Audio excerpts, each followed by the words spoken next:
quiet, rainy morning in New York. Just a peek at my plant survival project. I'm trying to get the ones that survived me being gone back and thriving. And yesterday I did a little bit of a room refresh. That's my night table there and there. And I actually filmed a time lapse. So I'm going to insert that and show you what I did. I've been working on the closet, just kind of purging a lot of stuff that I don't need and just getting the space to feel more complete. I knew that I probably wasn't going to be in this apartment forever, so that kept me from always finishing it. I always hesitate to do stuff or big purchases such as art and stuff because I think, oh, I'm gonna move, so what if it doesn't work in the next space? But then the problem with that is, oh, I just picked my nose on camera, that the room feels unfinished. And since I'm stuck at home, I figured I need to do something to make it feel better. I've been up for a while, it's still pretty early. I think it's only, oh actually it's not that early, it's 8:30 now. But I'm gonna try to pop in and do a yoga class.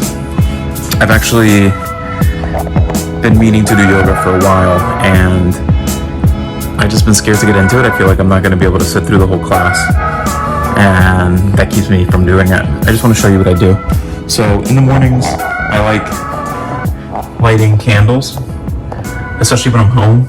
I do it sometimes on the weekends, but I just really feel like it helps upgrade a place. It just gives like a good energy, and they don't have to be expensive. It can be something like this from the dollar store, just a plain white wax.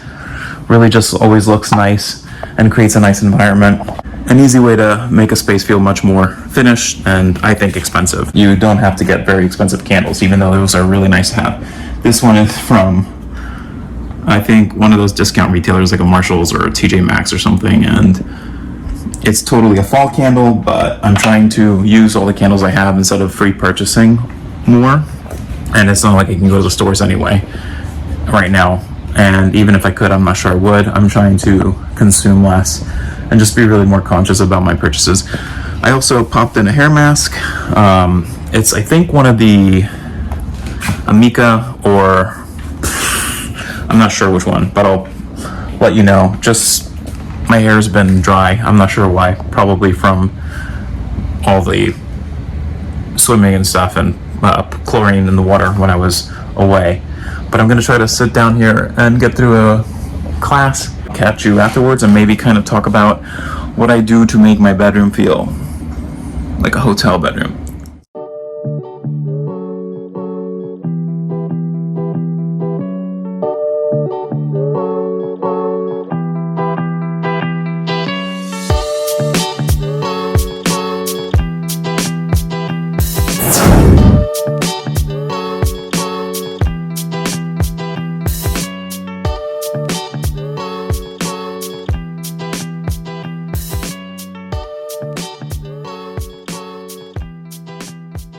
I just got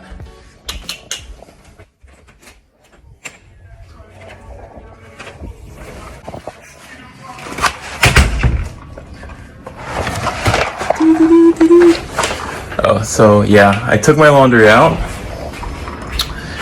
I'm air drying the sheets so they don't shrink because they're linen. Well, that's not linen, but those are like delicate cotton and nothing. I just like air drying them.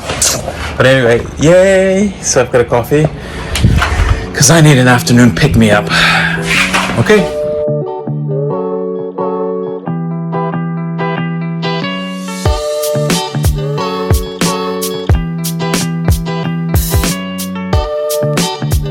Morning yoga routines. I will link the video I did. It's my first time. There's a few that I do, but this is the first time I use this girl. I can't remember her name right now, but it's on YouTube, and it was a 15-minute morning class, and it was a little bit challenging, but not too much where it was intimidating and I could power through it. And 15 minutes just felt like the right amount to kind of stretch out and just get my body going and make me feel like I accomplished something. And she said something interesting that goes back to the candles, which is embracing the quiet. Reminder cue when I see them, peaceful time. And maybe that's something that it can do for you if you have a hard time kind of making your mind and stuff stay still. Little things like that help. So these are some of the laundry I did yesterday that I air dried. I try to air dry things if I can. I know I probably shouldn't use my TV, but I'm gonna put these away now. Have some tea that I made. It's the Kumsi Tea Paris, the Anastasia. I love that story in the movie, so anything that reminds me of that is always fun. And the tea's pretty good. I'm not a huge tea drinker, but I'm trying to get into it, just so I'm not always having coffee.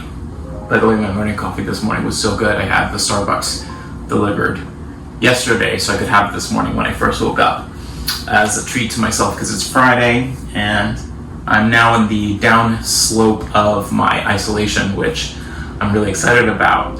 But yeah, I just wanted to share that about embracing the quiet, and how sometimes I think my mornings, I really enjoy doing that, and I use things like candles, and sometimes I even put a playlist together to help me kind of create a mood and set the ambiance and set the tone. And it's those visual things such as this screensaver, which I really like because it makes it not just be this blank black TV, and the candles just really help me get that mood going.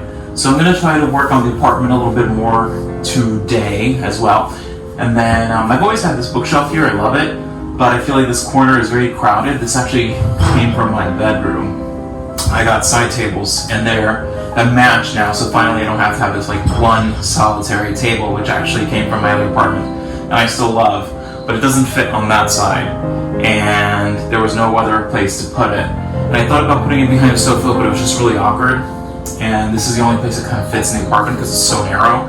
It's a great apartment, but you can't really do much this way. You kind of have to keep it all railroad style, and I actually think it might work better behind you. There's like a little strip, I'll show you. So, see that kind of here? I think it might look good there, and then it might help tie in the art, so it's just color kind of around the window. My grandmother always made an effort to make my room inviting and super really nice, and she always took pride in her towels and the way the bedrooms looked. And I believe she always had like the nicest things that she could afford, and to me, not knowing what things were, you know, they were nicer than anything I had ever seen. And it always just felt so much like she was carrying through attention to detail and making sure that when I got to their farm, that my bed felt like me, looked like me, and she, you know, would wash the sheets before I got there. And it was just something that I think as a child I learned about, and then I kind of brought into my adult life, especially when I went to school with interior design.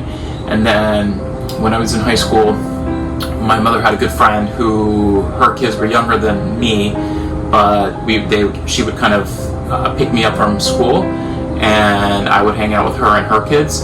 And she was super into interiors, and that's when I kind of started learning about nicer linens. She would take me into stores around town. I was in Louisville at that time, and we would go to the store. I'm sure it's still there, but it's called Bed & Bliss. And wow, these things were like nothing I had ever seen in a million years. They were gorgeous linens. I discovered Yves Delorme there for the first time, which, you know, for me was just something that I was like, wow, this is something fancy people have. I never have this. And anyway, long story short, it started as a kid, it grew through my high school years, and then after graduating, when I was living on my own, I really started investing money and time into it. But I always took a lot of pride in the way that my bedroom looked. I remember one of my 90s kid throwbacks was hunter green. I had to have hunter green. That was the thing. And wow, I like begged, and then my grandparents actually got me this bedroom set that was in hunter green, and I just loved it. And I had the matching curtains and all the matching accessories, and I think that's when the design bug kind of began. It was there earlier, but I don't think it was in the active sense until that bedroom set. And then I remember after that it was I was a crazy person with design. But anyway, so my goal in this room was to create the hotel bed. One of my favorite things, like I think I mentioned already, was checking into a hotel and getting there and the bed just being perfect. The crisp sheets, yeah, I try to iron mine. I know that's not something everybody does, but I really do feel like it makes a total difference, and it actually can make lower quality and inexpensive sheets and linens feel way more expensive and top notch, like top level. There's something about the crispness of an iron sheet that really elevates the aesthetic and the experience. And it's just one of those things that I do to pamper myself and make my experience at home much more like a hotel. So here I have a combination of white linens. They're all mix match. They're kind of things that I save up for and pick up along the way, or sometimes I just find something and I love it and I'm like, that's it, I gotta have it. I usually have my standard pillows in the back. I have a lot of pillows.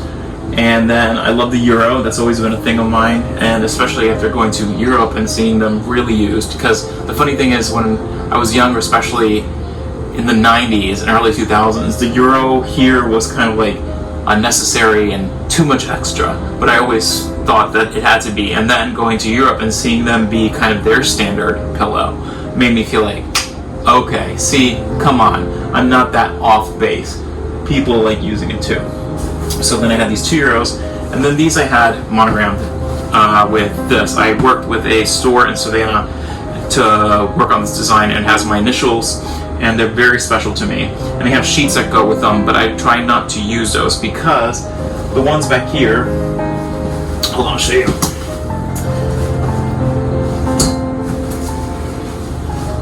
These are also monogrammed. I did a white on white that has my initials. But when I was living downtown, I didn't have a washer and dryer, and it started to yellow. So I was nervous about getting those ones that match these to yellow.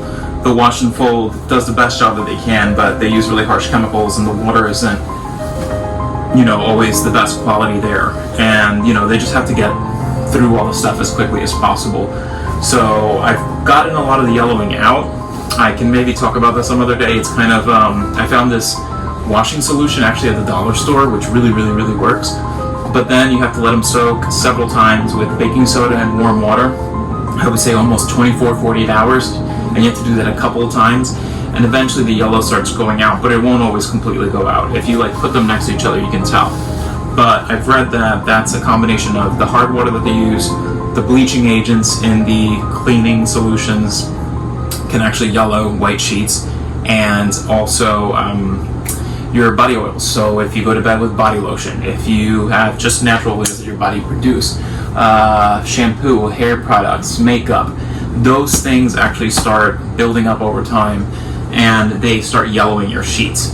So between water, cleaning, and just your body stuff, it can really show age on sheets. So that's why I always believe in having more than one set. That way, one, it makes life easier. So you're taking off a dirty set and you're putting on a clean set. You don't have to wait to clean one set just to put it back. And also, using each set less essentially will provide you a longer wear out of them. But if you're really careful with linens, they will last you a very long time. In fact, when I went to France, and I came across the brocants and I learned about these vintage linens, which I have some, and I want to go through that collection with you one day. I realized sheets can last you forever if you handle them with care. But basically, I just want to go into a quick intro of what I did here. So, first thing first, iron sheets. Second thing, keeping a consistent color story. So the white linens to me always scream hotel. But then I wanted to incorporate my monogram accent pillow in the pale gray linen, which with the white it works. And then this velvet gray quilt, which I got from Pottery Barn, and I hesitated on buying it, and hesitated on buying it, and hesitated on buying it, because I was just like, I don't want to spend that much on it, but I absolutely love it. And it's actually been really good quality, and I think it allows the darkness of this, allows this not to stick out as much, even though if I do a full white bed, and then the gray monogram actually on these matches the pillow. That ties it all together. But I feel like this dark with this mid gray and this white kind of creates this monochromatic effect that really works. And then what I did is I did this flat placement on the back, which to me is very modern and hotel. Then the Euros, just to clean that space in front. And then these is my accent. And then this gray, which I love, like I said, to bring in a little bit of texture and dimension, and I love the way that it captures the light. And then this white duvet with a down insert. I like down.